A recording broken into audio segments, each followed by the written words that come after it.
After my stroke, my son placed me in a nursing home that smelled like bleach and forgotten people. Not even a good one, the kind of place you hear about in whispered regrets and lawsuits. The tiles were cracked, the windows didn't open, and the hallway lights flickered like they were protesting the job. No birds, no music, no visitors, just the hum of neglect. I wasn't even surprised. That's the worst part. What caught me off guard wasn't where he put me. It was how easily he did it, as if I were a task to be checked off. Like, drop off dry cleaning call, dentist abandoned mother. I raised him better than that, or so I thought. But maybe I hadn't. Maybe I'd raised him too well, gave him too much, smoothed over too many mistakes, loved him so completely that he forgot love has limits, or should have. The morning they wheeled me in, I remember staring at the ceiling tiles as if they held some secret that might make this make sense. I didn't cry. That came later, when I realized this wasn't temporary. When I realized he wasn't coming back. I had raised that boy on my own, scrubbed toilets at midnight, skipped meals so he could eat, smiled through court hearings and parent-teacher nights and birthdays where I gave him toys I bought on layaway. There's a picture of me holding him on my hip while fixing a broken faucet. I keep it in my drawer.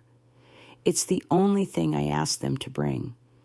But even that request took 3 reminders and a guilt trip phone call. He didn't even come. His wife dropped it off. I'd like to tell you this story gets better quickly, that justice came swiftly, or karma had a calendar reminder. But it didn't. What came first was silence. And a whole lot of thinking. You can't run in a wheelchair. And the nurses, sweet as some of them were, had that glaze in their eyes, the one that says, I see too many of you to care. So I did what I've always done. I watched. I waited. I remembered. I remembered the way my son used to climb into bed with me when he had nightmares, the way he'd whisper, "You're my best friend, Mom." I remembered teaching him how to tie a tie for his first interview. I remembered the way he clung to me at his father's funeral, the way we only had each other.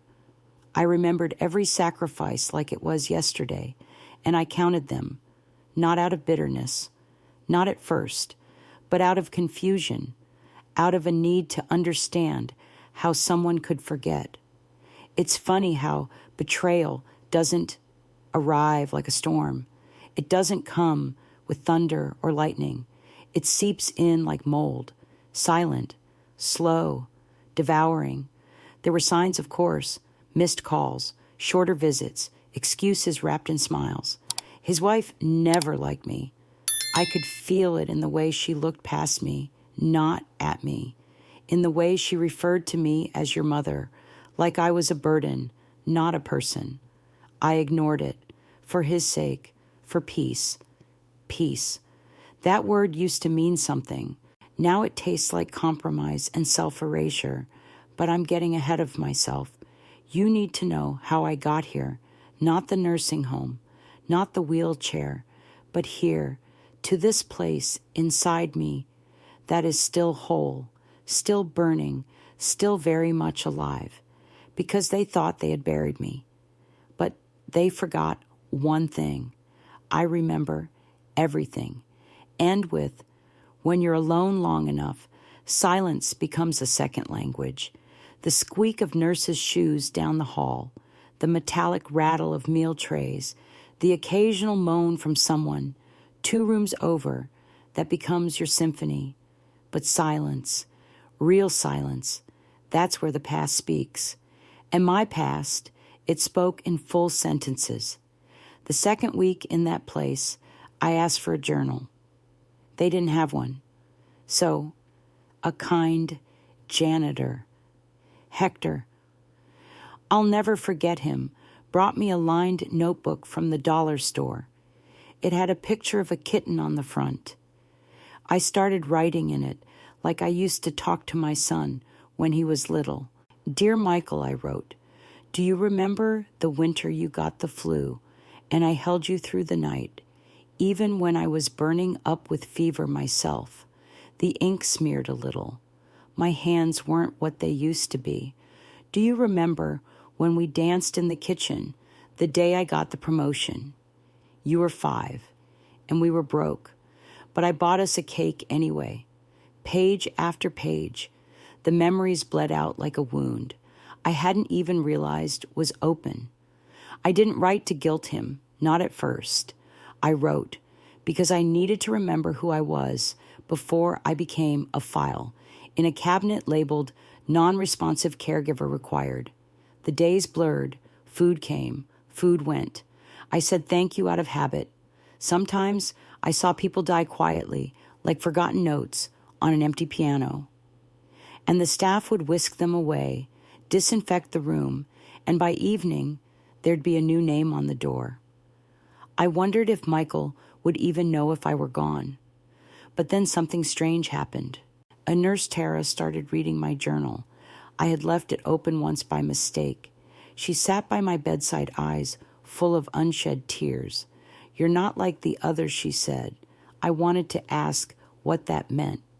Instead, I smiled, because I was tired of asking questions that never got answered. A week later, she brought me a new pen. Keep writing, she said. So I did.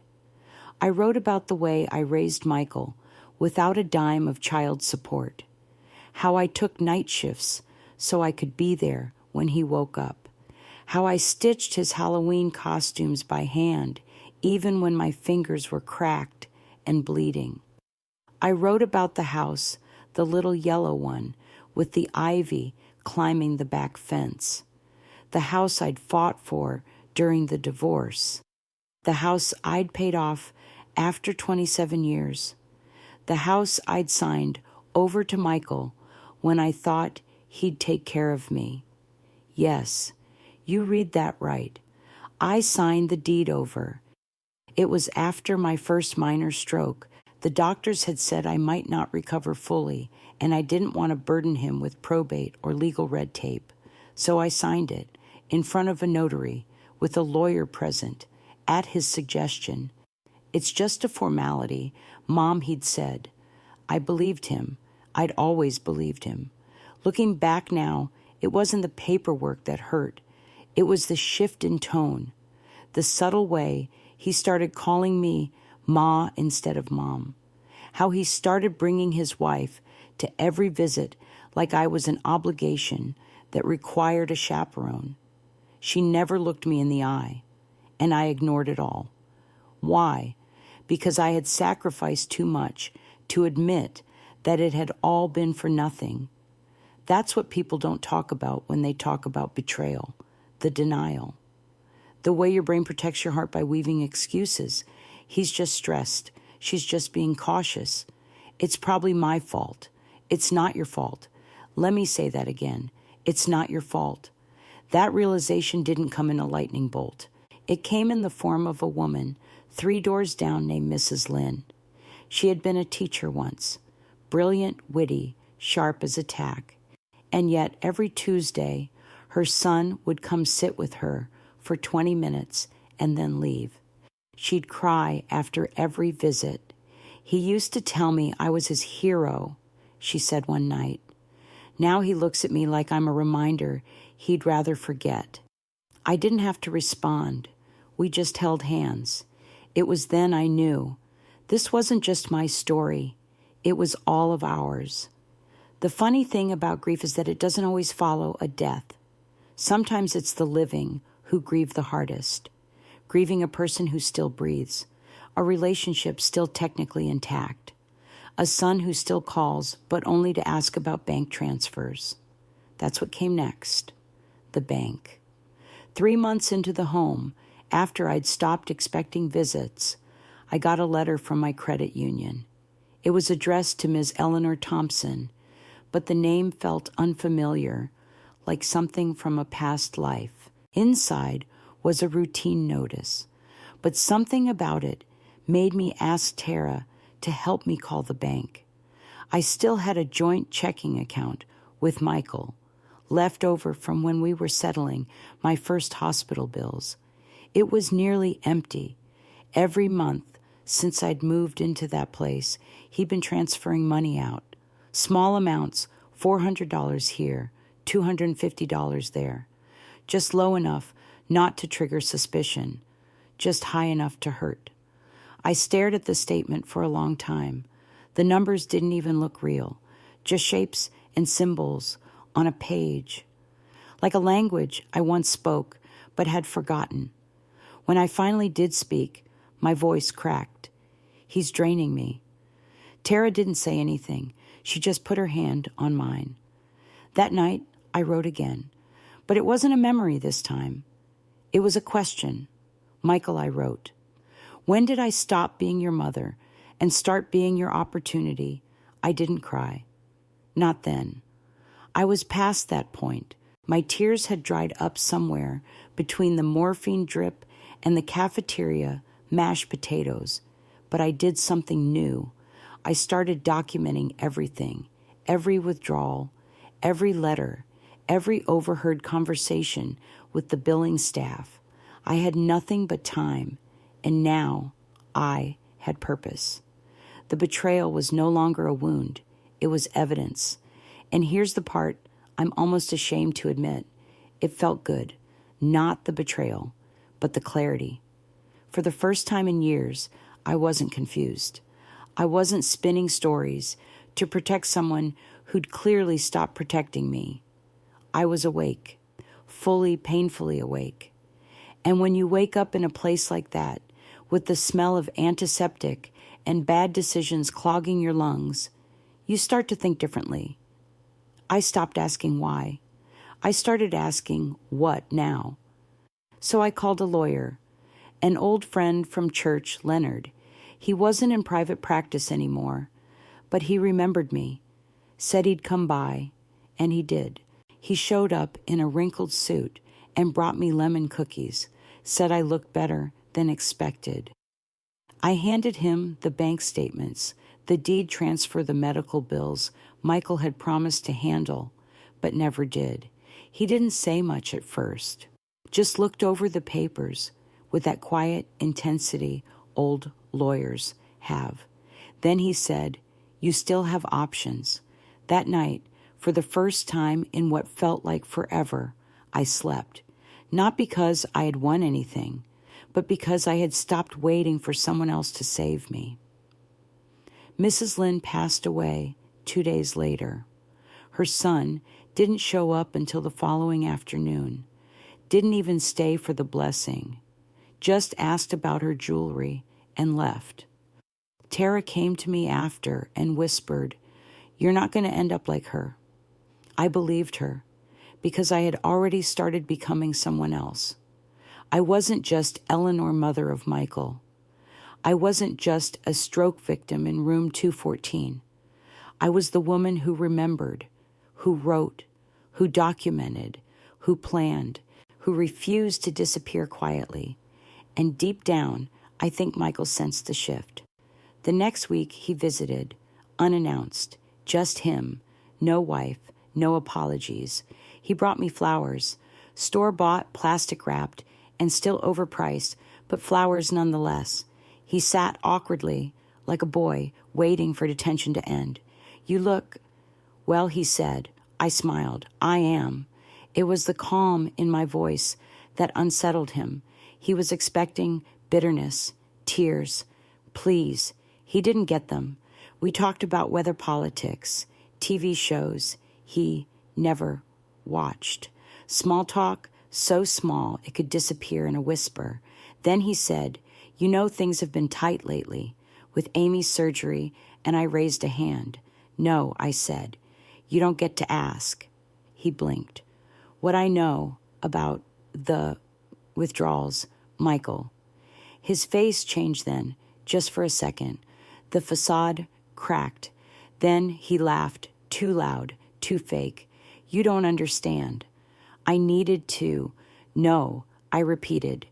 You don't get to explain. He left 15 minutes later.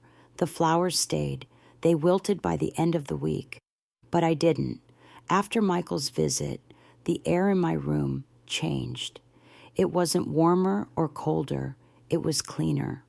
Like something had been exorcised, the stale breath of expectation finally released. I didn't have to wonder anymore. The questions I had clung to like rosary beads. Why would he? How could he were gone? I had looked him in the eye. I had said no, and the world hadn't ended. That gave me power.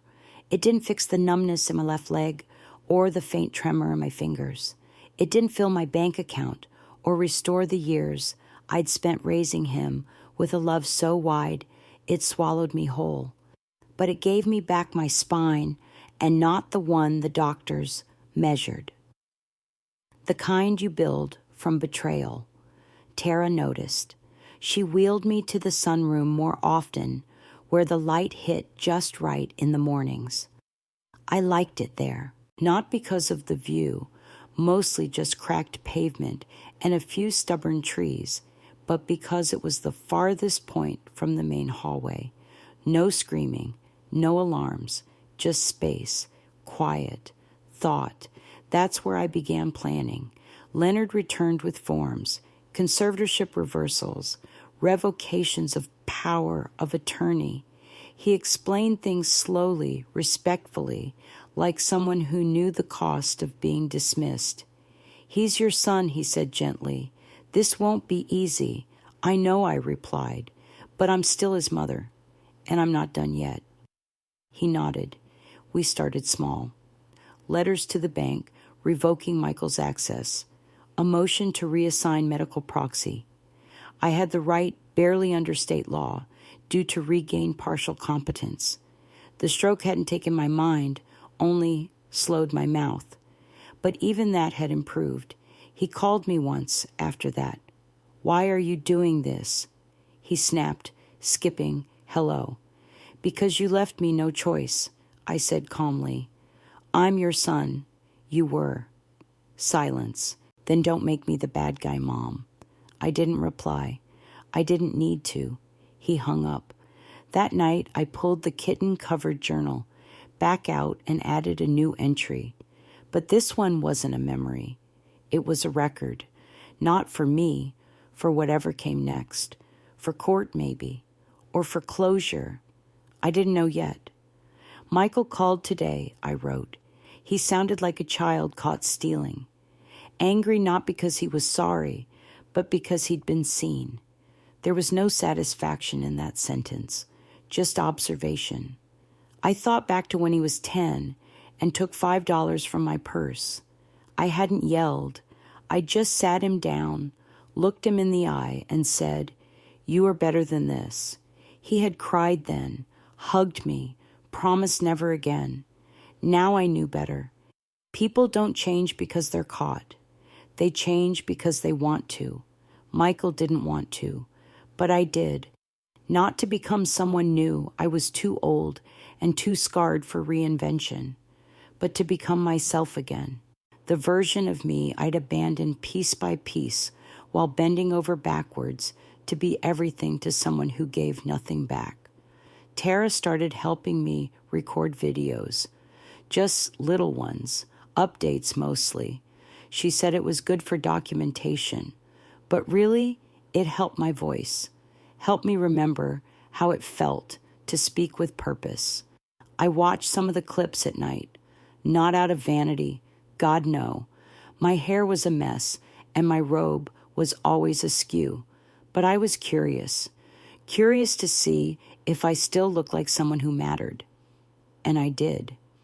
There were lines on my face that hadn't been there before the stroke, but there was also something else. A sharpness in the eye, a steadiness in the chin. That's when I started writing the letter. Not to Michael, to the court, to the people who would decide whether I was capable of reclaiming my finances, my decisions, my voice. It wasn't emotional. It wasn't even long, but it was clear. I may be old, I may be slower, but I am not gone. and I refuse to be erased by the very person I gave everything to. Tara cried when she read it. You know, she said, most people in here never get this far. Most just give up. I did give up, I replied. Then I took it back. She nodded. The paperwork moved slowly, but it moved. Leonard said we had a good shot, that my journal, my videos, even my therapy logs all helped. Proof of cognition, proof of intent, proof of betrayal. I didn't think of it as revenge. I thought of it as resurrection, because somewhere along the way, I had started to come back to life. The day the court hearing was set, I asked Tara for a red blouse. Not because I needed it, my old gray cardigan would have sufficed, but because red was the color I used to wear when I wanted to feel like myself. I wore it to my first job interview. I wore it the night I confronted Michael's father and told him I was done being lied to. And now I would wear it to reclaim my name. I want them to see me, I told Tara. She smiled as she brushed my hair. They will. The hearing wasn't held in a grand courtroom. It was a sterile room with fluorescent lights and a zoom camera set up on a rolling cart. Leonard sat beside me. The judge appeared on a screen, peering at us through digital distance. Michael wasn't there in person, just a blurry face in another window, sitting in what looked like his car. He didn't even show me the respect of a quiet room. They asked me questions. Can you explain the circumstances that led to your request for conservatorship revocation? Yes, I said, my voice steadier than I expected. My son placed me in this facility after my stroke, without discussion. He has since withdrawn funds from our joint account without informing me.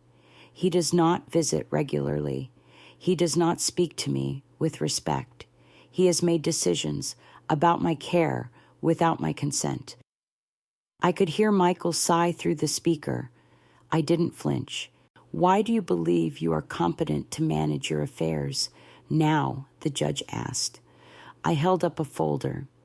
This is a log of every bank transaction since March. Here are signed affidavits from my doctors and therapists. I've been journaling daily, attending cognitive therapy. I also record daily video logs with staff assistants. Leonard slid the folder forward on camera. I sat straighter. The judge nodded, flipping through a digital version of the file. Then came Michael's turn. She's confused, he said, face pinched. She doesn't remember things. She's emotional. My wife and I have tried to be there for her, but she's making this impossible. You tried, I said louder than I intended. You drained me. The judge raised a hand. Ms. Thompson, please, wait your turn. I closed my eyes and breathed. Then Leonard spoke. Your Honor, the law allows for a presumption of capacity unless proven otherwise. Ms. Thompson has provided documentation testimony and behavioral records. Mr. Thompson, on the other hand, offers only speculation. Michael's face reddened. I'm her son. As I said, Leonard replied that a loan does not entitle you to control her life. Silence. Then the judge asked me one final question. Ms. Thompson, if granted control of your own affairs again, what do you intend to do? I paused. Not because I didn't know, but because I wanted it to land. I want to move, I said. I want to find a smaller place. I want to plant a garden. I want to read the books I never had time for. I want to die on my own terms, not on someone else's timeline. And then I added, I want to live like my life still belongs to me. The judge didn't decide that day, said she would review everything and issue a decision within a week. That week felt longer than the year I battled cancer. I didn't tell Michael when the ruling came. I just watched the letter slide under my door, trembling hands reaching for it, like it was salvation. It was. Effective immediately, I was no longer under conservatorship. My accounts were mine again. My medical decisions were mine again. My voice mine fully, finally. I didn't cry. I didn't scream. I sat in that sunroom, the red blouse still folded in my drawer, and I watched the trees sway under a pale morning sky. There weren't many leaves left, but the branches still reached upward, still growing, still fighting gravity, like me. Tara brought sparkling apple cider that night. We toasted with paper cups. Hector popped in and saluted me with a broom. "She's back," he said, and we all laughed. I didn't know what came next, not yet. But I knew one thing with absolute certainty. Michael had taken my house, my savings, my trust, but he hadn't taken me. And now he never would. The call came 3 days after the ruling. Michael again. I recognized the number, but let it ring twice before answering. Not because I was afraid those days were over, but because I wanted to make sure that when I spoke, it was from stillness, not fire. "Mom," he said, skipping pleasantries, "we need to talk." "Then talk," I replied. "I think you're making a mistake." There it was again, that tone, as if I were a child coloring on the walls, and he, the patient parent, trying to reason with me. "I've made plenty," I said. "Letting you control my life was one of them. I was trying to help." "No," I said with calm that surprised even me. "You were trying to manage your convenience." The silence that followed was sharp enough to cut through bone. "I did everything you asked," he said. "I handled the paperwork, paid the bills, got you into a facility when you couldn't walk." "You got rid of me," I interrupted. He breathed hard. "Do you know how hard it is to deal with everything? The house, Amy's health, the kids. You drained my account, Michael. I needed it. I needed you." There it was, the sentence that had been locked in my throat for months, the truth behind the ache. "I needed you," I repeated softer this time. Not for money, not for errands, just to remember that I was still your mother. He didn't speak. "You know what hurt most?" I asked. "It wasn't the home or the bank statements. It was that when you dropped me off, you didn't even stay long enough to see if I had a pillow." He tried to change the subject. "You've always been dramatic." "No," I said. "I've always been devoted. There's a difference." And then I hung up. I didn't wait for him to call back. That night, I called Leonard again. "There's more," I said. More than money, more than medical proxies. There were legal implications for what he'd done. The unauthorized transfers, the deception, the negligence. Leonard didn't promise revenge. That wasn't his way. But he promised options. "We can file a civil claim," he said.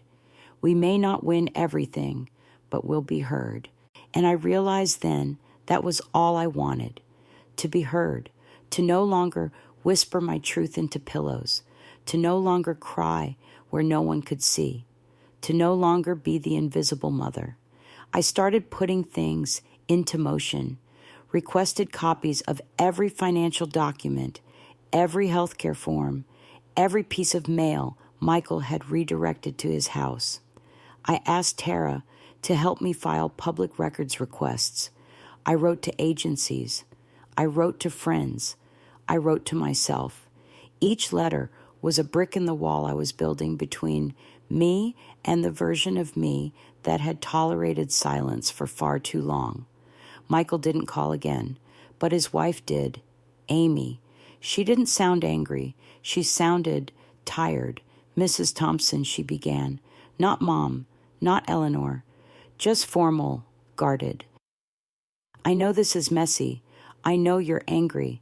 "I'm not angry," I said. "I'm awake." There was a long pause. "You have to understand," she continued. Michael's been under a lot of stress. We all have. I didn't know what he was doing. Not really. I thought the money was from a sale. Then you chose not to look too closely. Another pause. I'm pregnant, she said, and I felt something twist in me, not jealousy, not bitterness, something older, something that lived in the deep caverns of motherhood.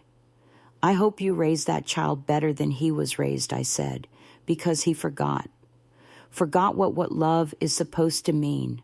She didn't respond, just hung up. I didn't tell anyone about the call. Not Tara, not Leonard.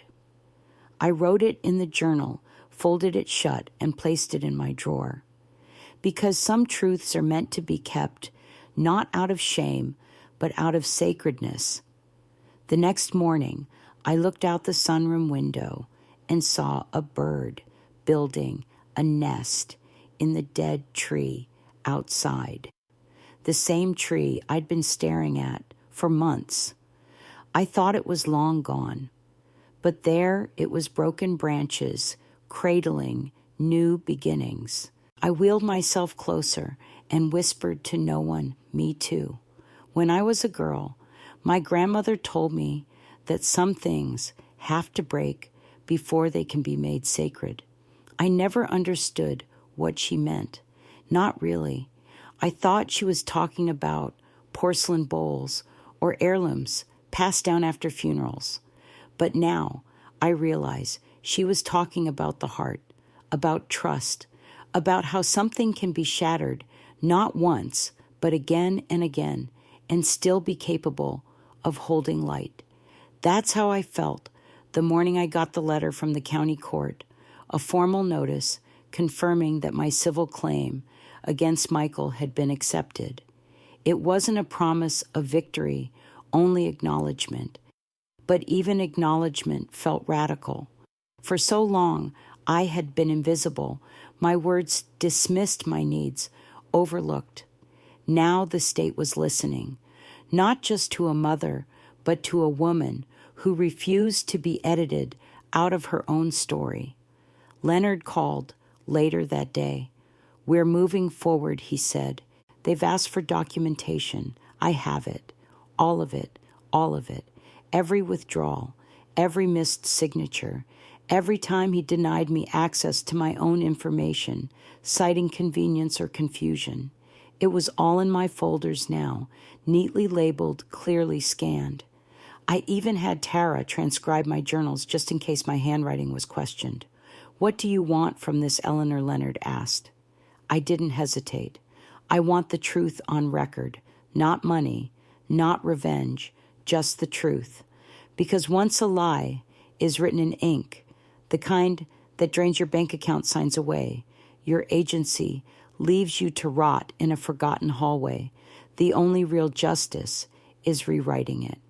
Michael didn't respond to the filing, but I heard from his lawyer a curt letter denying wrongdoing, calling the accusations misunderstandings within a family dynamic. Family dynamic. I laughed when I read it, not because it was funny, but because it was so achingly predictable. They always paint you as unstable when you finally stop being quiet. That weekend, Tara took me outside.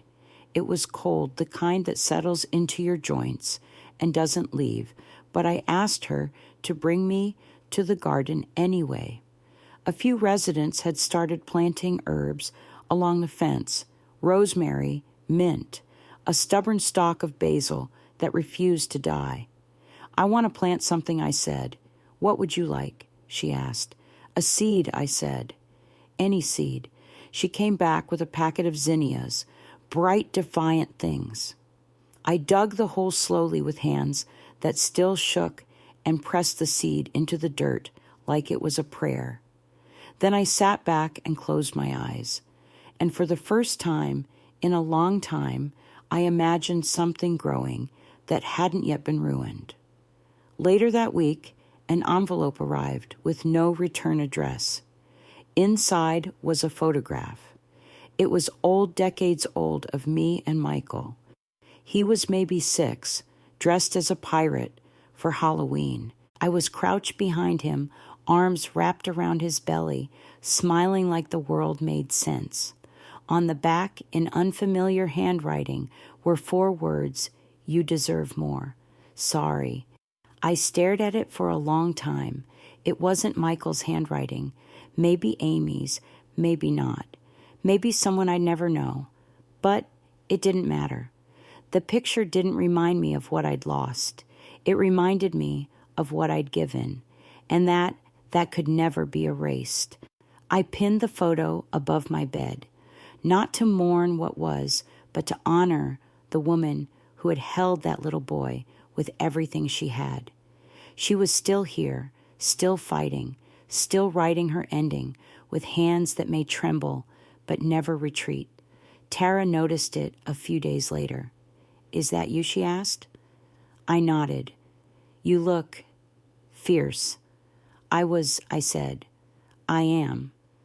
After the photograph, something shifted inside me. Not like a revelation, no light pouring from the ceiling, no orchestral crescendo, just a quiet rearrangement, like furniture being moved in the middle of the night. A recognition I wasn't waiting anymore. Not for apologies, not for understanding, not for Michael.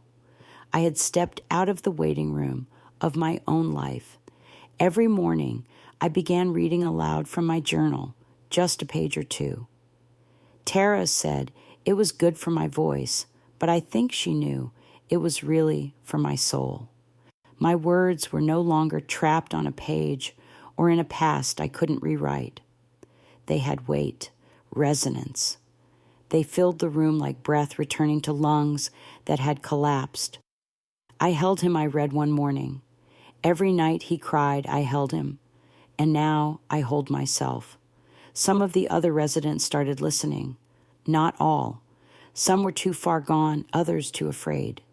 But a few, like Mr. DeVries, who hadn't spoken in weeks, would wheel themselves closer, eyes wide, like children around a campfire. "You should write a book," Tara said one afternoon. I smiled. "This is the book. Every day I don't vanish. That's a chapter." Leonard called again. The court date was set 6 weeks away. "It'll likely settle before then," he said. "They'll want to avoid the optics. They should have thought of that before," I replied. He chuckled. "Remind me not to get on your bad side. You'd never survive," I teased. And we both laughed because it felt good to be something other than tragic. That night, I pulled the photo down from the wall and stared at it under the lamplight. I traced Michael's tiny pirate hat, with my fingertip the edges worn soft with time. And then I did something unexpected. I forgave him, not aloud, not in a letter, just quietly inside my own heart, because holding on to anger had given me clarity. But holding on too long would only make me bitter. And I was not going to let him poison what was left of my time. Forgiveness isn't about letting someone off the hook. It's about cutting the hook from your own flesh. I would still pursue the case. I would still reclaim everything taken, but I would not carry the weight of rage. That belonged to him now if he chose to hold it. The next morning, I started writing letters, not legal ones, not journal entries, letters to people I hadn't spoken to in years. My sister in Arizona, who I hadn't seen since our mother's funeral. A neighbor from the old street who used to bring me mangoes in summer. Even my high school English teacher, if he was still alive. Each letter was short, nothing grand, just, "I remember you. I'm still here. Thank you."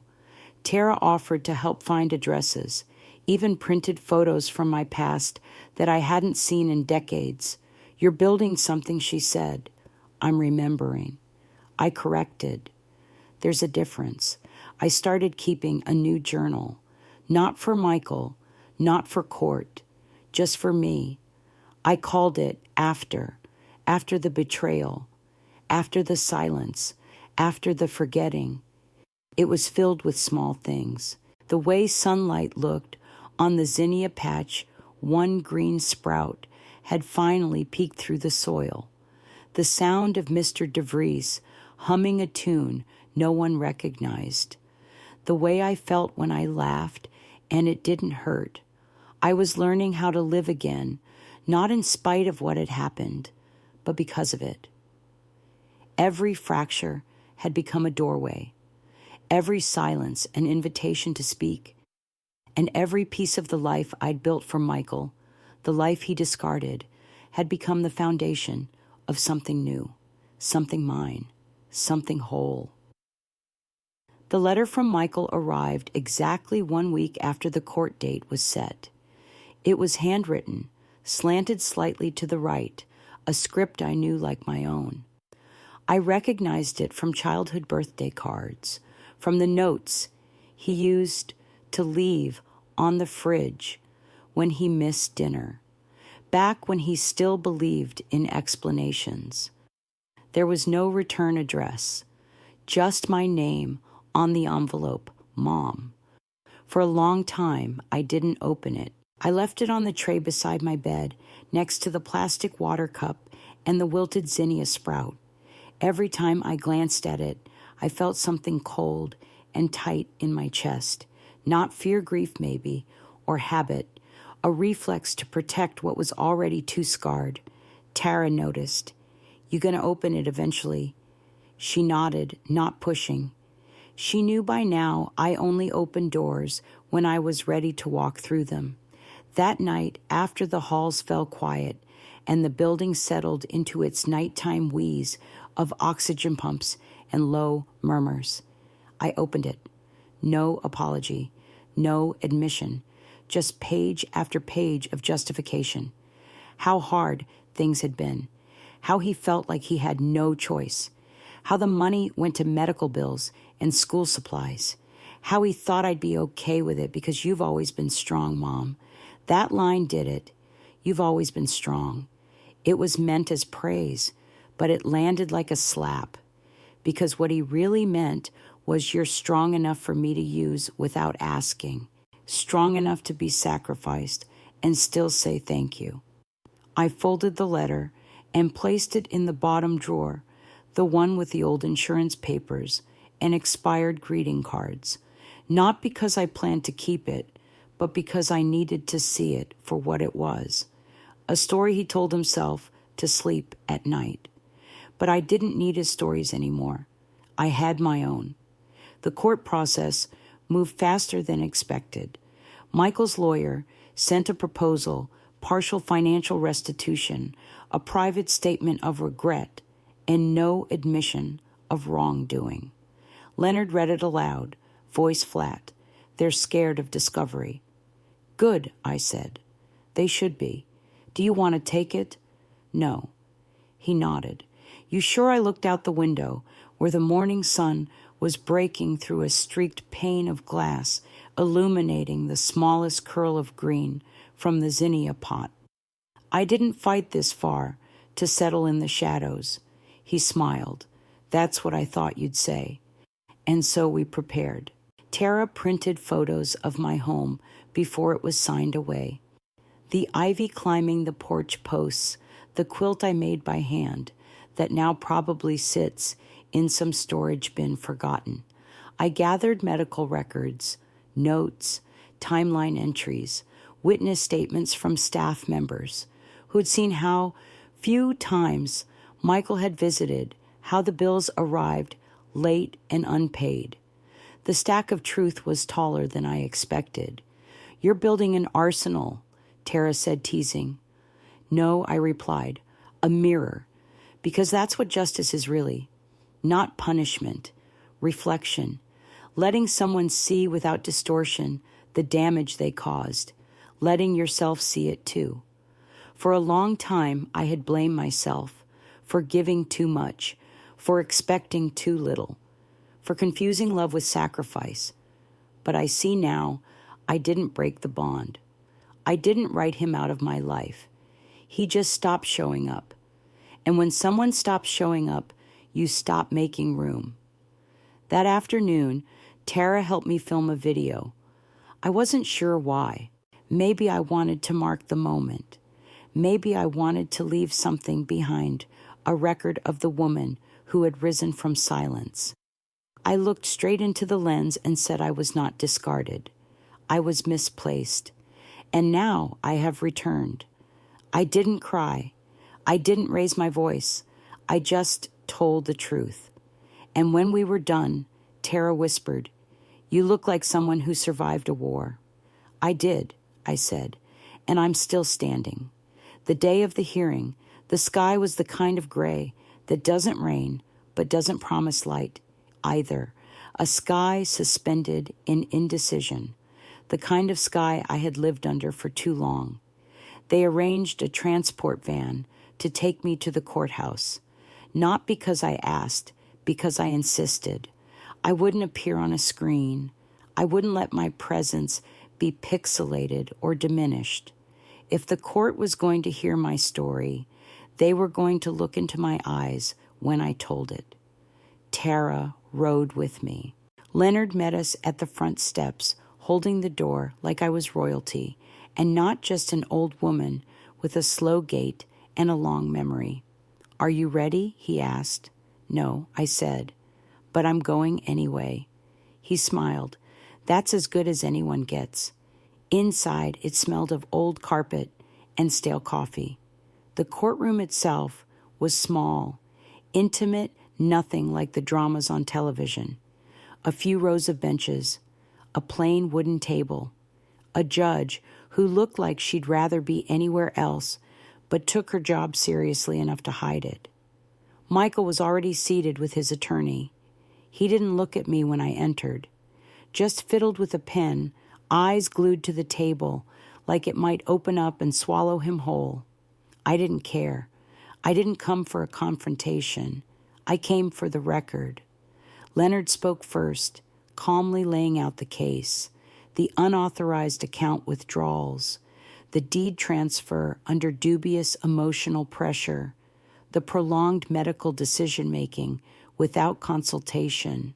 Then he passed out documents, pages of logs, witness statements, my journal, entries with corroboration from staff. Then he played one of my video clips. The room fell quiet as my own voice filled it, slow, deliberate, but unshaken. I was told I was too fragile to make decisions, and yet somehow strong enough to lose everything I'd built. Michael shifted in his seat. Leonard turned the volume down and looked at the judge. "This is not about vengeance. It is about restoration. She deserves, at minimum, an acknowledgement of what was taken, and at most, the full return of what was never theirs to keep." Michael's lawyer responded with a blend of legal acrobatics and vague sentiment.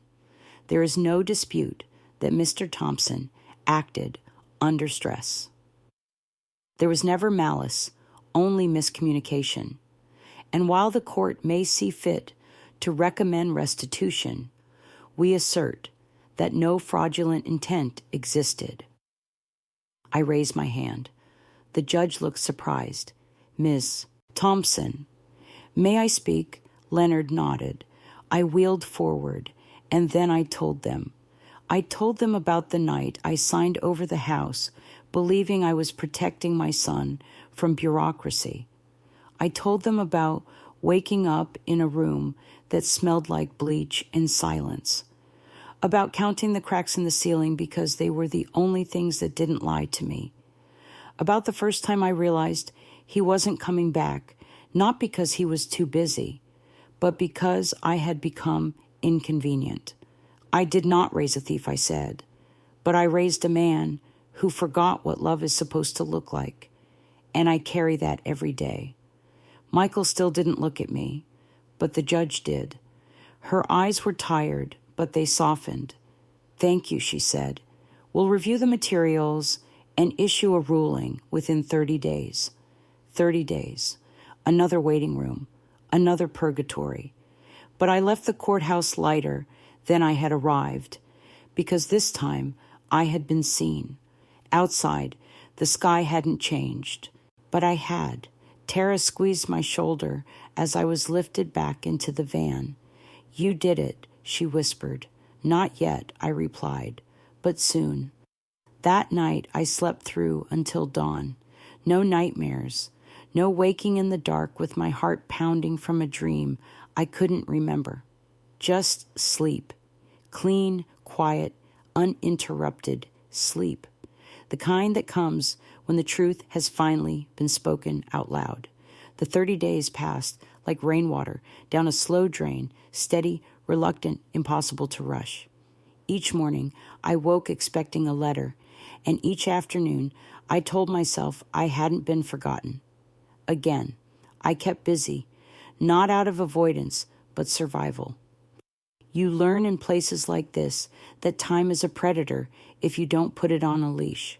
So I filled it with writing, with planting, with small rebellions, like refusing the applesauce they served every Tuesday and requesting toast instead. Tara and I started reading poetry aloud in the sunroom. She brought a thin book of Mary Oliver poems and let me choose the ones that felt right. I always picked the ones about quiet endurance, the kind that felt like she was writing from a body that had lived through fire and come out with soot on its soul. "Tell me," I read one morning, "what is it you plan to do with your one wild and precious life?" And I thought this is what I'm doing, living it, even if I'm late to the beginning. Then one afternoon, the letter came, not thick, no envelope bulging with red tape or fancy seals. Just a plain folded letter with my name and estate insignia in the top left corner. Tara was standing beside me when I opened it. Her hand was on my shoulder. The court had ruled in my favor. Full financial restitution. Public statement required. And this one made me pause, a formal acknowledgement from Michael to be read into the record of wrongdoing and apology. I didn't smile. I didn't clap. I just exhaled long and slow, as if I had been holding my breath for years. "You won," Tara whispered. "No," I said. "I proved. There's a difference. Winning implies a game. This wasn't a game. It was my life. It was a reclamation of every hour I'd spent erasing myself for someone else's comfort." Leonard called the next day. His voice was full of pride, though he tried to keep it professional. "You want to attend the reading of the statement?" he asked. "No," I said. "That's for the court, not for me." "You sure I don't need to hear what he says when he's forced to say it?" And I didn't. I'd already heard the truth in the silence that followed every lie. Instead, I wrote my own letter. Not for Michael, for the future. For any woman or man sitting in a room that smells of bleach and resignation, wondering how it all slipped away. It began, "To whoever you are, wherever they've put you, you're not forgotten. You are not weak for loving. You are not foolish for trusting, but you are worthy of more than what they've given you, and you still have time." Tara cried when she read it. She printed copies and started slipping them into book carts and bedside drawers. A week later, a woman I barely knew wheeled herself up to me in the garden and whispered, "Thank you." I didn't ask what for. I just nodded. By then, the zinnias had begun to bloom, bright, reckless bursts of color against the dull concrete walls. One of the aides painted a little sign next to them, "Miss Thompson's Fire Garden," and I laughed, a full laugh, from the chest, because yes, I had burned, but I had also bloomed. The restitution arrived 2 weeks later, enough to move out if I wanted, enough to reclaim independence on my own terms, enough to live, not just survive. Tara helped me tour assisted living homes, the kind where you choose your meals, where the halls don't echo with forgetting. Places with windows, real windows, not ones that lock from the outside. I found one, a small place with ivy along the porch, like the house I once gave away. This time I would keep it. Moving out felt like waking up from a long dream, not the kind where you stretch and yawn and start your day, but the kind where you sit on the edge of the bed, blinking hard, trying to make sense of where you are and what the hell just happened. Tara was there on my last day. She helped pack my things, a few folded clothes, my journals, the little flower pot with the zinnias now fully bloomed and brazen as ever. When we finished, she held my hand longer than usual. "You saved yourself," she whispered. "No," I said, squeezing back. "You reminded me I was worth saving." She wiped her eyes. "You'll keep writing right always." The van that came for me wasn't clinical this time. It was warm, with fabric seats and a radio playing soft jazz. The driver helped me in like I was something breakable. And for the first time in a long time, I didn't mind being handled with care. The new place was smaller, brighter. It smelled like cinnamon and lemon oil, not antiseptic and resignation.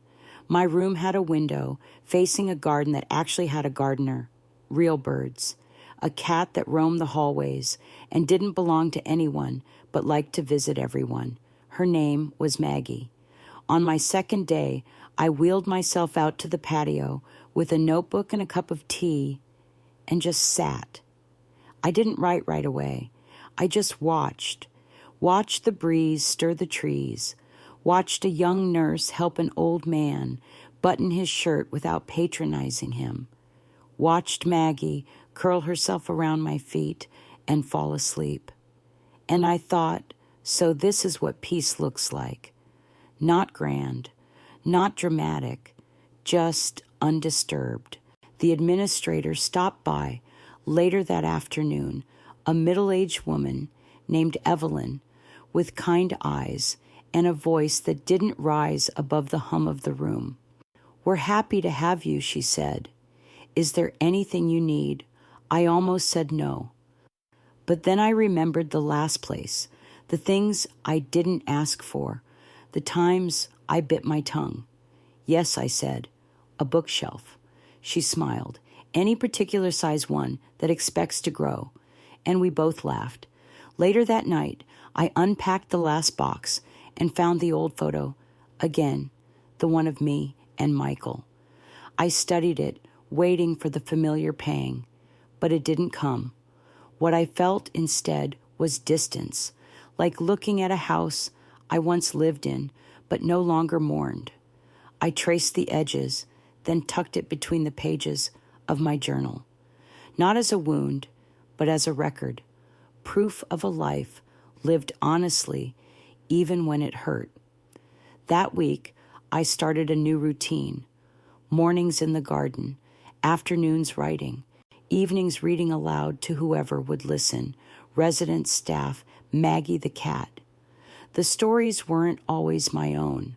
Sometimes I read poems, sometimes letters from other residents, sometimes nothing at all, just silence shared between people who'd been forgotten by too many for too long. And then one evening, Evelyn approached me with a clipboard. "We're starting a storytelling circle," she said. "Twice a week, residents can share anything, memories, dreams, even fiction." She smiled shyly. "Would you lead it?" I blinked me. "You have something in your voice. When you speak, people listen." I stared at the clipboard, then back at her. "I'm not a teacher.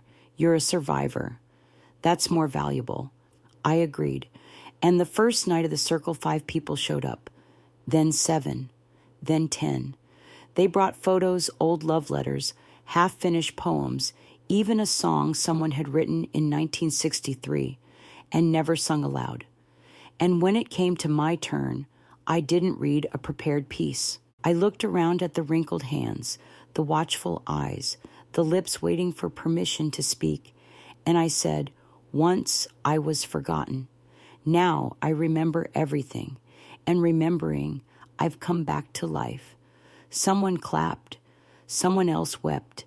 And I knew, whatever was left of my days, this is how I'd spend them, speaking the truths others buried, and giving voice to the ones who'd been taught to be silent. The storytelling circle became a sanctuary, not a place of performance, a place of unveiling. Every session, someone peeled back a layer of silence. A man confessed he still wrote letters to a wife who'd passed 8 years ago. A woman shared a dream she'd had every night since 1971. Another resident, who hadn't spoken a full sentence in months, recited a nursery rhyme his mother used to sing in Polish. There was no judgment, only breathless listening. I found myself watching their eyes more than their mouths, because the words were beautiful, yes, but it was the look of being seen, being felt that carved the deepest path through me. For years, I had been the one sitting quietly while others spoke around me. I had smiled when expected, nodded, diminished myself to avoid making a fuss. But now, in the circle, I saw what happened when people let the whole truth exist, raw and wrinkled and human. It made me think of Michael. I hadn't heard from him since the court's ruling.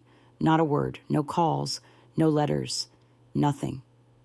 I suppose I should have felt triumph, vindication, but mostly I felt nothing. And that strangely was its own victory, because there was a time when his silence would have split me in two, when I would have imagined 100 excuses, written his apologies in my own voice. But now I let the silence stay empty. I didn't rush to fill it. Some things don't deserve interpretation. One afternoon, Maggie the cat jumped onto my lap while I was journaling. She knocked my pen aside and stared at me like I was being too serious. I scratched behind her ears and chuckled. "You'd have made a good therapist," I whispered. She blinked slowly, as if to say, "I already am." Evelyn asked if I'd speak at a fundraiser the facility was hosting. "Just a few minutes," she said. "Share your story, what this place gave you." I hesitated, because telling the truth in a quiet room of fragile hearts is one thing.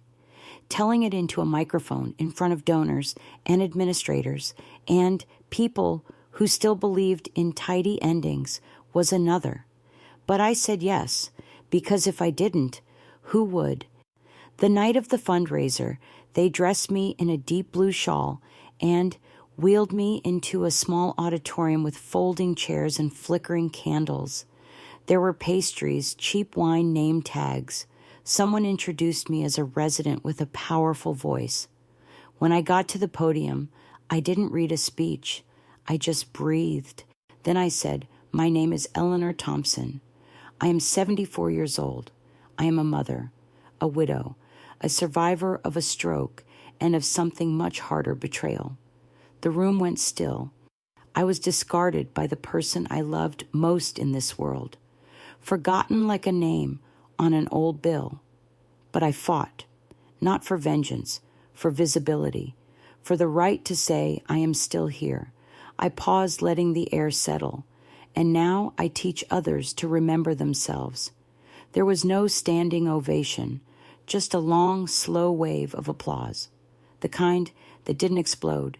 It swelled, like grief, like healing. Afterward, a woman approached me with tears in her eyes. "My mother died last year," she said. She was alone. I didn't visit enough. I thought I had time. I took her hand. We all think we have time, until time reminds us otherwise. She nodded, eyes glassy. "Thank you for not staying quiet." That night I wrote, "I once believed silence was noble, that swallowing pain made you stronger.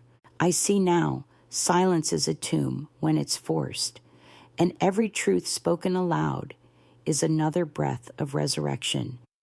The next day, 3 new residents joined the storytelling circle.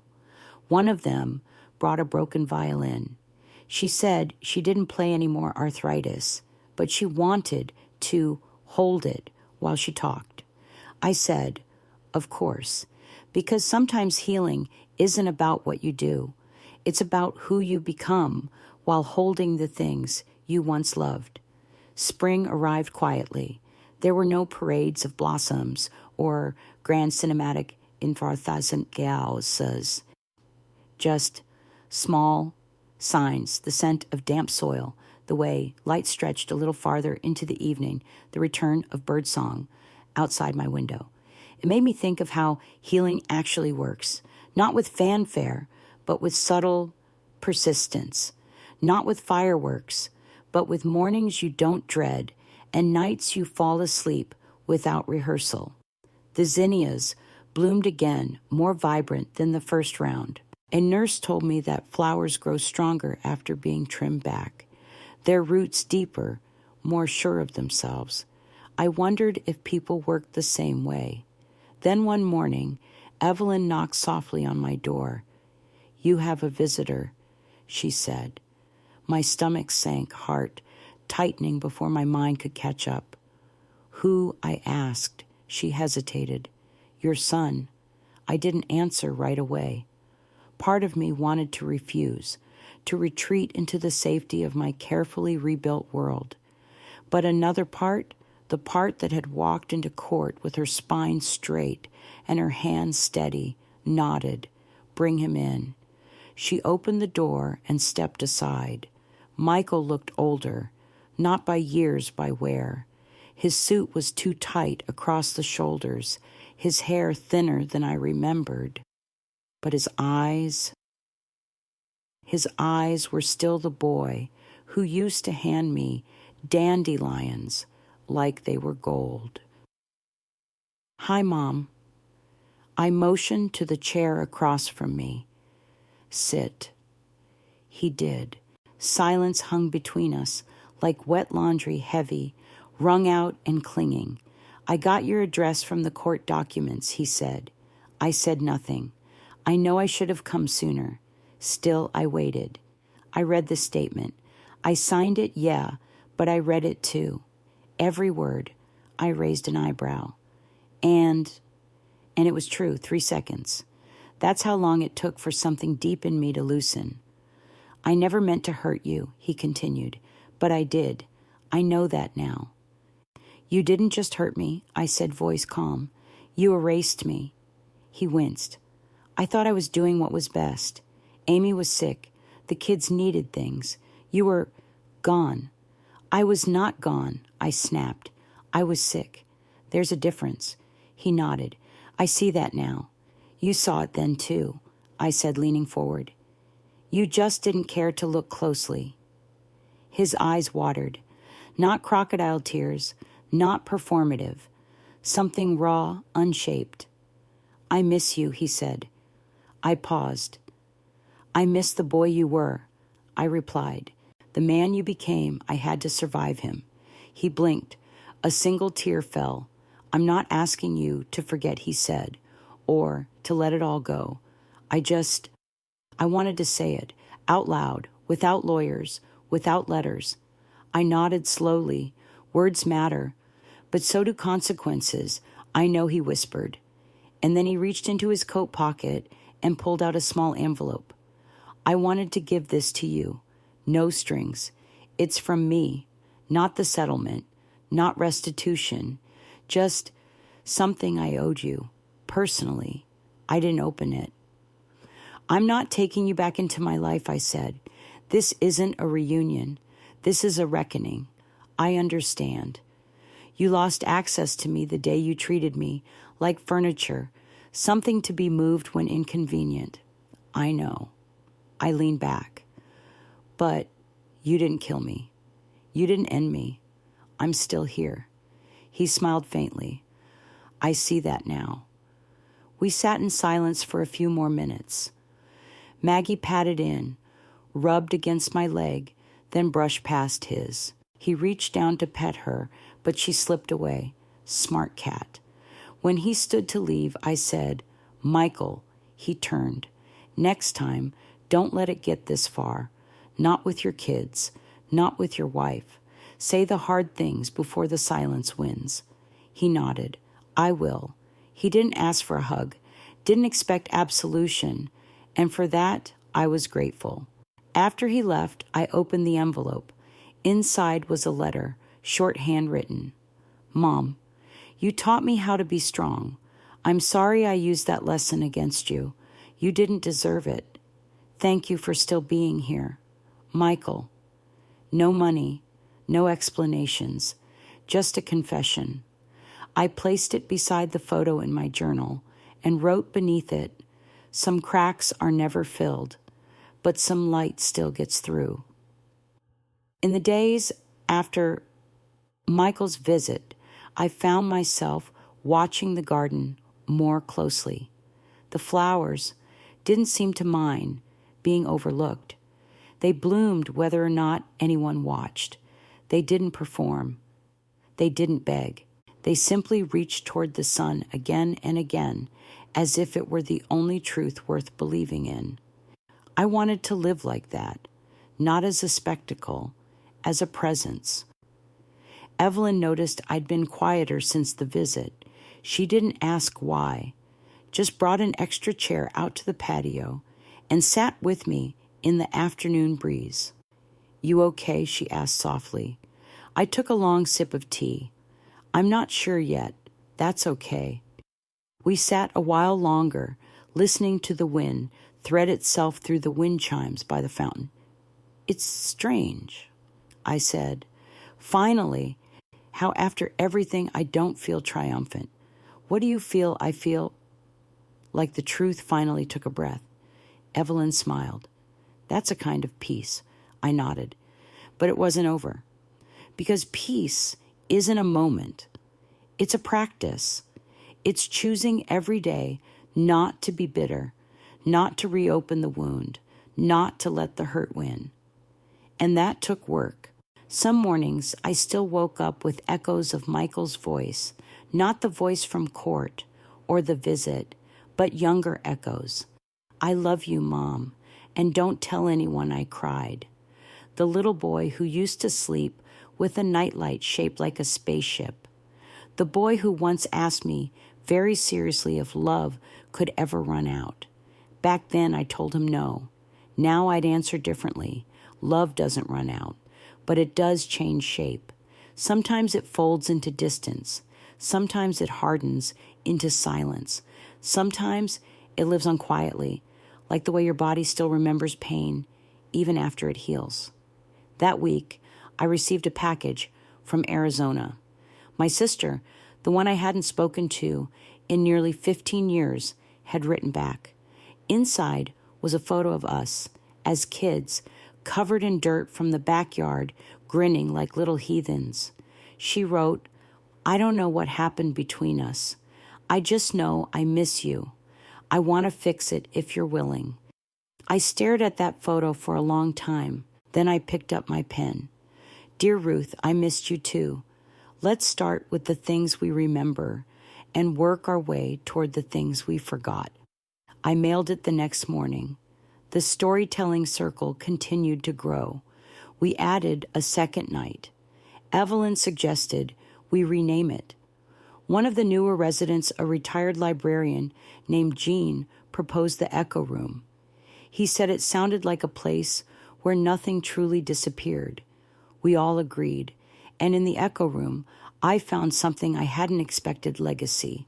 Not in monuments, not in money, in memory, in giving space for others to speak their hurt into light. A young nurse named Maria started attending just to listen. She said her grandmother had died alone, and hearing our stories helped her make peace with what she hadn't done in time. Mr. DeVries began bringing his harmonica. Sometimes he played softly while we read like a background heartbeat. And me, I just kept showing up, not as the woman who was betrayed, but as the one who survived it and decided that survival wasn't enough. One afternoon, I pulled out a fresh journal, a red one this time. On the first page, I wrote, "This one isn't for remembering what happened. It's for recording what I choose next." Because grief had been a room I lived in. But now I was building something different, something with windows and unlocked doors, something like a home. One morning in June, I received a call I never expected. It wasn't Michael, not Evelyn or Tara, or even Leonard. It was a man named Caleb from a community radio station that had heard about our Echo Room from one of the fundraiser guests. He asked if I'd be willing to come on the air to share a piece of my story. At first, I laughed. "Sir, I'm 74, and I live in assisted living. I think your listeners might be more interested in TikTok." But he persisted, said it wasn't about being trendy, said he wanted to start a new series, The Second Voice, stories from people who had lost their first one and clawed it back. "You're the first person I thought of," he said. I told him I'd think about it. After I hung up, I sat in the sunroom for a long time. The last time I'd shared my story publicly was at the fundraiser, and even then I'd felt like I was walking a tightrope between power and vulnerability. Could I do it again? Could I tell the world what it felt like to be forgotten by your own son and not fall apart in the telling? I looked at the zinnias blooming outside the window. They didn't ask for an audience. They just opened. So I said yes. Caleb came the following week with a microphone clipped to his collar and a notepad filled with scribbled questions. We sat in the garden. Maggie curled at my feet, and the sun hung low and gold across the patio stones. He asked me what had happened. I told him, not with bitterness, but with precision, about the nursing home, the stolen money, the silence, the court, the zinnias. I think people imagine that betrayal always comes loud, I said into the mic. They think it's slamming doors and screaming matches, but it's not always. Sometimes it's just being quietly replaced in someone's mind until one day they look at you and only see inconvenience. Caleb said nothing for a while. Then he asked, "And what do you see now?" I looked at the garden, then back at him. I see a woman who found herself again. I see a fire that didn't go out. I see the cost of silence and the reward of breaking it. The interview aired a week later. I didn't think much of it, but something strange happened after. Letters started arriving from strangers, from women in their 50s, 60s, 80s, some in homes, some still at home. Daughters, mothers, caretakers, survivors, people who had felt erased, misplaced, muted. One letter read, "I thought I was crazy for feeling angry. I thought being a mother meant never saying no. Thank you for reminding me that love does not mean disappearing." Another said, "I've been waiting for my son to call for 2 years. Your voice filled that silence in me, just for a moment, but it mattered." I pinned every letter to the corkboard above my desk, a collage of witness, a patchwork of pain and persistence. That's when Evelyn said it. "You should write a book." I laughed. At my age, exactly at your age. So I did. Not a memoir, not exactly. More like a testimony, a ledger of what happens when a woman chooses to stay alive in every way that matters. I titled it The Echo Room, and I started it with this line. They thought they had taken everything, but I was still here, and I remembered everything. I don't know if it'll ever get published. That's not the point. The point is, I am no longer quiet. I am no longer waiting for someone else to tell my story. I'm writing it in ink, in soil, in breath. Every day I wake up and open the window. Every day I choose not to vanish, and every night I sleep with no apologies, folded beneath my pillow. The first time someone asked me to sign a copy of The Echo Room, I nearly laughed. It was a nurse, not Tara. She had since moved to another facility, but a young woman named Elise who had come across my radio interview and ordered the print-on-demand edition online. She brought it to the garden during my morning tea and held it out with both hands. "Would you?" she asked, eyes shy but bright. I stared at the book. My name on the cover, my words bound and printed, not scrawled in a notebook or whispered into a dark room, but official, permanent. "I've never signed a book before," I said. Well, she grinned. "There's a first time for everything." I used my best pen, the one Leonard gave me after the court ruling burgundy with a silver clip. I wrote, "To Elise speak, even when it trembles, especially then. Warmly, Eleanor Thompson."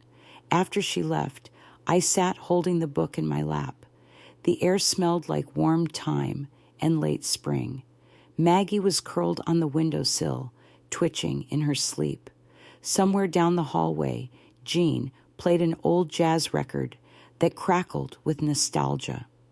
And I thought, if this is my life, now let it be enough. Let it be more than enough.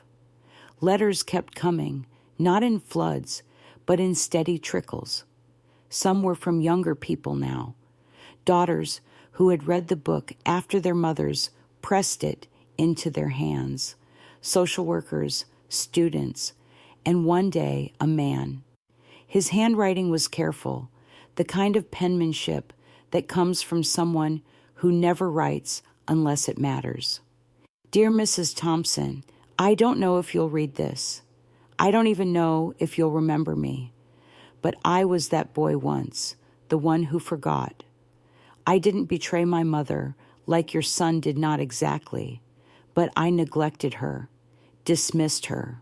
And after she died, I realized I hadn't asked her a real question in over 10 years. Your words gave me something I thought I'd lost forever, a chance to grieve honestly. Thank you." I read that letter 3 times, then I folded it and tucked it next to Michael's note. Not as a replacement, as a reminder that stories ripple, that truth once spoken travels further than we can imagine, and that sometimes your healing becomes someone else's permission. Evelyn invited a local reporter to visit. She wanted to pitch a story about the Echo Room, how it had grown from 6 people to a weekly circle of over 20, how it now included music nights, art sharing, even a memory market, where residents exchanged old photos or mementos and told the stories behind them. The reporter was young, probably in her late 20s. She wore boots too big for her feet and asked questions like someone who hadn't yet learned to fear the answers. When she sat down with me, she asked, "Why do you think your story matters to so many people?" I thought for a long time before answering. "Because betrayal is quiet," I said. "And when you name it, when you point at it and say, 'That happened to me,' you light a path for someone else to do the same." She scribbled furiously. Then she asked, "And forgiveness. Do you think that's part of the story too?" I considered that. I don't know if I ever fully forgave Michael, I said honestly, but I forgave the version of myself that let it happen. And that opened a door I didn't even know was locked. She printed that quote verbatim. It ended up being the pull quote for the feature. When the article came out, Evelyn framed it and hung it in the hallway near the front entrance. I rolled past it once a day, not out of vanity, but as a kind of quiet astonishment. Sometimes survival feels like stubbornness. Other times, it feels like a second blooming. And every so often, it feels like this a stranger passing the article pausing, then whispering, "She's still here." By autumn, the Echo Room had become the heart of the facility. What began as a simple circle of storytelling had morphed into something deeper, a kind of living archive. We weren't just recounting memories. We were reclaiming agency, dignity, and the right to be more than the sum of our abandonment. One evening, a new resident named Doreen, tall, sharp, with a voice like worn velvet, brought a single ballet slipper to the circle. She didn't explain at first. She just held it in her lap, fingers tracing the edge. When it was her turn, she said, "I was a dancer, not famous, not even very good, but when I danced, I felt real." Then I married a man who said dancing was for girls without husbands. The room went quiet. She raised the slipper. I kept one, just one, hidden in a sewing box. Every time I doubted who I was, I held it, like a whisper of the self I refused to bury. I reached for her hand when she finished. She took it without hesitation. That's what the Echo Room had become, a place where people could unearth the buried pieces of themselves and lay them bare without shame. We weren't fragile here. We were firewood waiting for a match. Later that night, I wrote, "The world thinks we fade, but we don't. We concentrate. Everything unnecessary falls away. And what's left, oh, what's left is sharper than ever." That week, Evelyn approached me with a proposal. "There's a grant available," she said. "If we apply, we could turn the Echo Room into something permanent, a program, a published curriculum. Other care homes could replicate it." I stared at her. "You want this to go beyond?" She smiled. "I think it already has. We're just catching up." It was the first time since my stroke that I considered the word legacy without flinching. We applied for the grant. The application required a mission statement, which Evelyn asked me to draft. I struggled with it for days. Everything I wrote sounded too neat, too polite. Then on a breezy afternoon, with the smell of cinnamon drifting from the kitchen, I sat down and wrote, "The Echo Room exists because silence is a thief. It takes our names, our pasts, our pain, and buries them. We dig them back out, together. One story at a time, we submitted it. 3 weeks later, we were awarded the full amount. The Echo Room would become a pilot program, one of the first of its kind in the region. I was named its founding voice, not director, not curator, voice. The weight of that title hit me harder than anything the courts had granted. It was the answer to every room I'd been left in, every call that went unanswered, every time I was told to be quiet for my own good. And now people were listening. Michael hadn't reached out since the letter. I hadn't reached out either. There was no hatred in the silence between us, just the clear, clean distance of a boundary finally honored. He knew where I stood now, and I knew how far I'd come. One night, as the first leaves began to turn, I sat by the window and watched the trees sway under the weight of the coming season. I thought of all the things they let go of each year, not because they were weak, but because they were wise enough to know that release is necessary for renewal. I had let go, too, of the need to be needed, of the ache for apologies, of the belief that love meant staying even when it hurt. I was still here, not just breathing, becoming. Winter arrived like a whisper. No dramatic snowfall, no howling winds, just a slow hush that settled over everything. The garden went bare. The zinnias withered their color, folding inward like secrets too tired to shout. And yet the silence didn't feel empty anymore. It felt earned. I began spending more time at my desk, writing not just for myself, but for others. letters to new residents, reflections for the next Echo Room session, notes to volunteers who brought books or baked bread, small pages but honest ones. One morning, a nurse brought me a package, heavy, wrapped in brown paper. I opened it slowly, fingertips brushing against something smooth and familiar. It was a hardcover edition of The Echo Room. The publisher had taken interest after the radio interview, and Evelyn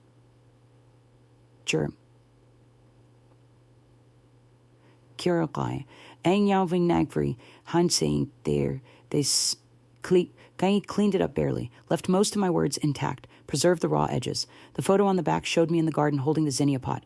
Underneath it, Eleanor Thompson Ryder, storykeeper, survivor. I stared at it for a long time, not out of disbelief, but because something in me needed to witness it fully. I wasn't a footnote in someone else's life anymore. I was the author of my own. Later that day, I read from the book during Echo Room. My voice wasn't loud, but it didn't need to be. The room leaned forward with the kind of reverence people usually reserve for final words, but mine were beginnings. Afterward, Doreen came up to me. She held her old ballet slipper again, but this time she placed it in my hands. For you, she said. Why? Because you taught me that even forgotten things still carry grace. I didn't argue. I simply held it close. That night, alone in my room, I laid the slipper next to my journal and stared at them both, two remnants, one of movement, one of stillness, both proof of a life that had refused to vanish. I didn't hear from Michael again, not on my birthday, not for Christmas, not even a card. And strangely, it didn't bruise, because by then I had stopped measuring my worth in other people's reach. He had chosen his silence. I had chosen my voice. And that is not a tragedy. It is a trade, a necessary one. Evelyn and I began hosting community sessions once a month. We invited families of residents. Some came, some didn't. The ones who did often sat with wide eyes, stunned into listening, hearing stories they had never imagined of quiet regrets, of long-ago betrayals, of loves that refused to die. One man wept the entire session and afterward hugged his mother so tightly I thought he might fall apart. She just patted his back and said, "Took you long enough." We all laughed, and I thought this is what healing can look like. Messy, late, but still real, still enough. Near the end of the month, I received a letter from a law student in Chicago. She'd read my story, followed the case files, and wanted to interview me for a thesis on elder autonomy and the ethics of conservatorship. "You're the reason I'm going into advocacy," she wrote. "You helped me see that justice isn't about punishment, it's about returning someone's name to them." I wept when I read it, because it wasn't it. That was the whole thing. It wasn't about revenge. It was about recognition, that we do not disappear when we are hurt, that we are not erased by age or illness or betrayal, that our stories still matter, even when they begin in silence, especially then. There's a kind of stillness that comes near the end, not the end of life, though I know mine is somewhere on the horizon, soft and unthreatening now. I mean the end of a long grief, a long misunderstanding, a long silence. It feels like setting down a heavy suitcase you didn't realize you were carrying, like hearing your own breath for the first time in years. These days, I wake early. I sit by the window and drink my tea slowly. Maggie still visits older, now, like me, slower in her movements, but ever curious. She presses her head against my leg, demanding presence, not pity. I admire that. Outside, the garden has gone quiet again for winter, but I know what sleeps beneath the frost. I don't mourn the bare branches. I trust them now, because I've learned that everything important returns eventually. The echo room continues, though I've stepped back a bit. Younger residents lead now. Elise moderates discussions. Jean's grandson sometimes plays guitar in the background. I watch from the edges, proud, not just of the circle, but of what it's become, a lighthouse built from my first flickering match. Evelyn says a foundation has taken interest in turning the program into a statewide initiative.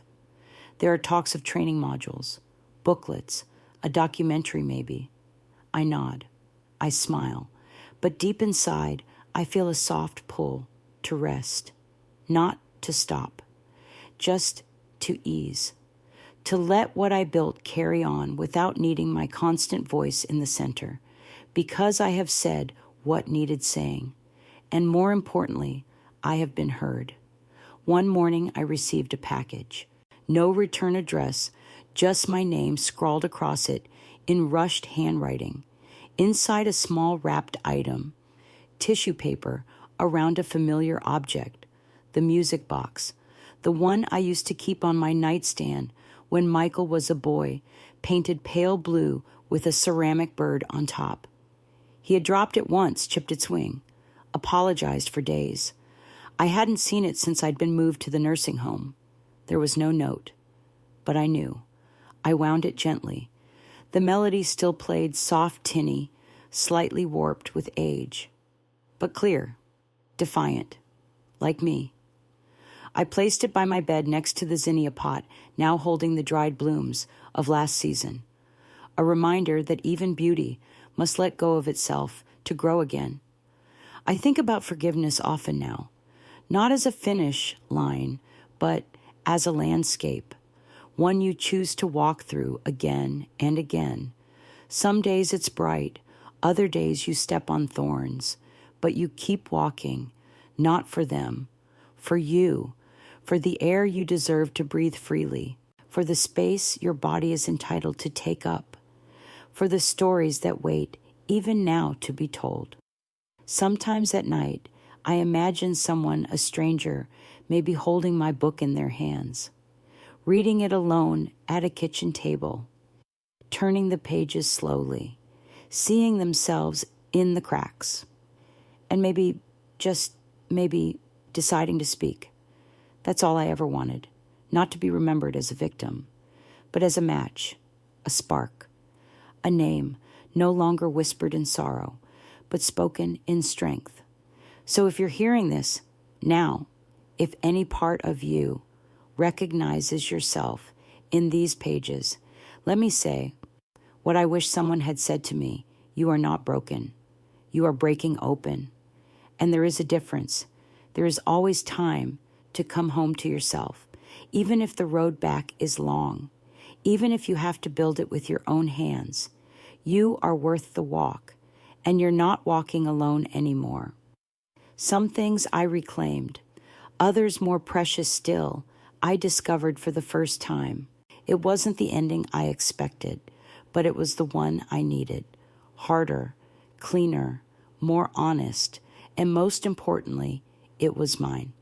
I am no longer the woman left in a bleach-scented room, counting cracks in the ceiling to remember she still existed. I am no longer the mother who waited silently for her child to remember that she mattered. I am the survivor, the narrator, the witness, the woman who wrote her name back into the record. I do not need applause. I do not need forgiveness. I only need this, that my truth was spoken and heard. If you're still listening, if some part of this story echoes inside your bones, let me tell you something. You are not broken. You are breaking open. And there is a difference. The silence that was used to keep you small is not sacred. The betrayal you endured does not define you. The love you gave, even if it was never returned, still mattered. You are not invisible. You are not too late, and you are never beyond return. If my voice reached you today, let yours rise too. Leave a comment, speak your story, take up space, not for them, for you, because your voice still matters. Thanks for listening. And if you've ever felt discarded, betrayed, or unseen, you're not alone anymore. Don't forget to subscribe and share your voice in the comments below. Someone is listening. Thanks for listening. Don't forget to subscribe and feel free to share your story in the comments. Your voice matters.